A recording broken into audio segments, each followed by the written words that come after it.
In the recent times, we are all hearing about rising government spending and debt, particularly after the pandemic. Big countries like the US, UK, and Germany have all spent more money and are working on debt relief packages.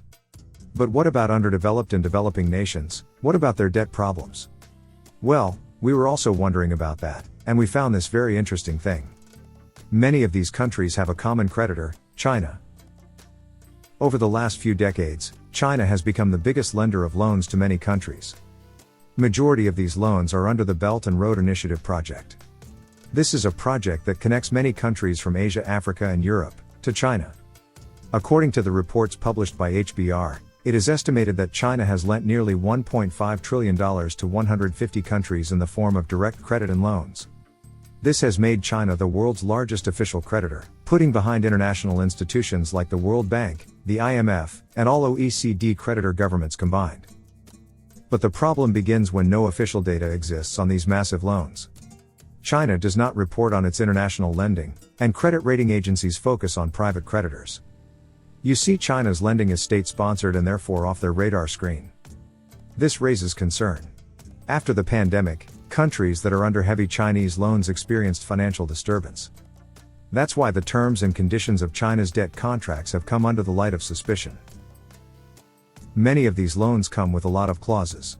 Like percent of the sovereign borrower needs to maintain a special bank account, usually with a bank acceptable to the lender, which effectively serves as security for debt repayment. This means that government revenues remain outside the borrowing country, and China can simply debit funds from the account without having to collect on bad debt through a judicial process. You see, offshore accounts are common in limited small case project financing, but in large projects, it is highly unusual. Also, many of these loans have clauses that allow the creditor to terminate the contract and demand immediate repayment in case of significant law or policy changes in the beneficiary country. Clauses like these make the Chinese loans look very suspicious. Such clauses work as hidden debt and puts a lot of financial pressure on the receiver country. We have seen some examples of how bad loans can hurt the country's economy. Take the example of Sri Lanka, where China built the deepwater port of Hambantota. It was opened on November 18, 2010. The reason behind building this port was, Sri Lanka is situated along the key shipping route between the Malacca Straits and the Suez Canal, which links Asia and Europe. Around 36,000 ships, including 4,500 oil tankers, use the route yearly. However, the only major port in Sri Lanka, the Port of Colombo, was unable to provide facilities for port-related industries and services. Therefore, a new port was proposed near the city of Hambantota, which has a natural harbor and is located on the southern tip of Sri Lanka, close to international shipping routes. But this dream hasn't quite worked out as designed. Because building a completely new city and economy up from scratch in a remote area is very risky. Especially without an accompanying industrial zone or other local businesses to drive demand. Hambantota's deep sea port struggled to attract ships and cargo volumes as expected. In the end, the project left Colombo with a debt of more than $5 billion. And when Sri Lanka was unable to repay the loan, China took over 70% share of the port for 99 years for $1.12 billion. A similar case happened in Pakistan, where China is a major infrastructure building partner. A series of different projects are initiated under the CPEC, including roads, highways, railways, ports, and energy generation plants. China's ultimate role in Pakistan is to cut across the country to gain access to Pakistan's deepwater harbor at Gwadar. And Pakistan was hoping that this project will help their economy. But this is not as happening. CPEC projects are not creating many jobs as they should have, and some of the projects have been delayed constantly due to a lack of funding from China. These mega projects are contributing to countries' rising debt rather than the economy. Many of the think tanks from the US say, for China their role in Pakistan is militarily more important rather than economically.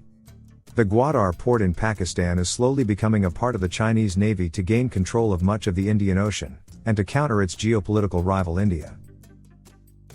But perhaps the largest investment China has made is in Africa. Many nations in Africa are in debt of Chinese loans. China's total loans to Africa from 2000 to 2018 have been approximately $148 billion, mostly in large-scale infrastructure projects. Africa naturally sees China as a good partner rather than other Western countries. This is because of their shared history of anti-colonial mindset. and it is easier to get a loan from China than from the IMF, World Bank or any other Western country. But again, rushing to get an easy loan doesn't necessarily mean it will be profitable.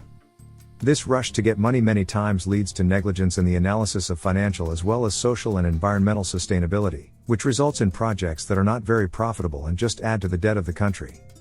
That's why at least 18 African countries have been renegotiating their debts, while 12 others are in talks with China for restricting an approximate $28 billion loan. Some experts believe that China's investment in Africa could be to gain their resources at cheap prices, and moreover to gain political advantage in the international organization like the UN. You see, massive infrastructure projects were supposed to create jobs in all these countries, but it is not happening as expected, and this is because most of the workers come directly from China. According to some news reports, this has been improved to some extent, but the overall percentage of involvement of local workers is still not up to the mark.